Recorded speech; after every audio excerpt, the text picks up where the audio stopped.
The Bible. It's one of the most influential books in human history. It explores the big questions of why we exist. It's inspired many people to do amazing things. And confused many others. And you've probably got one sitting around somewhere. So, what is the Bible actually? Well, the Bible is a small library of books that all emerged out of the history of the people of ancient Israel. And in one sense, they were just like any other ancient civilization. But among them were a long line of individuals called prophets. And they viewed Israel's story as anything but ordinary. They saw it as a central part of what God was doing for all humanity. And these prophets were literary geniuses. Really? Yeah, they expertly crafted the Hebrew language to write epic narratives, very sophisticated poetry. They were masters of metaphor and storytelling, and they leveraged all of this to explore life's most complicated questions about death and life and the human struggle. So, there's a lot of different authors writing this book. Yeah, and these texts were produced over a 1,000-year period, starting with Israel's origins in Egypt, then leading up to their kingdom with their first temple. But eventually, they were conquered by the Babylonians, who took them away into exile. Then, at a crucial moment in their history, many Israelites returned to their land. They built a second temple, they reformed their identity, and this is when the Jewish scriptures began to be formed into the shape that we have them today. Okay, the Jewish Bible. What's in it? Well, in Hebrew, it's called by an acronym, TANAKH. The T stands for Torah, sometimes called the Law. That's Israel's 5-book foundation story. The N stands for Nevi'im, the Hebrew word for prophets. And this section consists of the historical books that tell Israel's story from the prophet's point of view. Then you get the poetic books of the prophets themselves.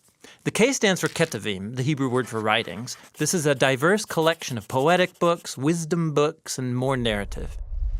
And the Jewish people believed that through all of these literary works, God speaks to his people.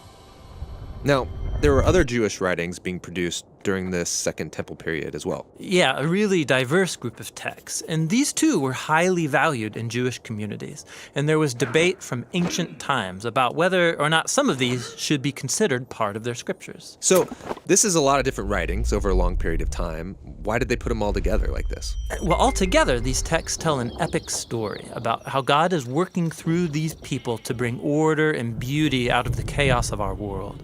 And it all builds up to a hope for a new leader who would come and renew all creation. And then the Tanakh concludes, and this leader never comes. So it's an expertly crafted work, but it's missing an ending? That's exactly right. Now, a few centuries later, a Jewish prophet comes onto the scene named Jesus of Nazareth. He claimed he was carrying the Tanakh story forward. Yeah, so Jesus did a bunch of cool stuff, was killed, but his followers claimed he was alive from the dead. Yeah, they said that Jesus was that long-awaited leader who would restore the world. And so his earliest followers, called apostles, they composed new literary works about the story of Jesus. They called these Good News, or the Gospel.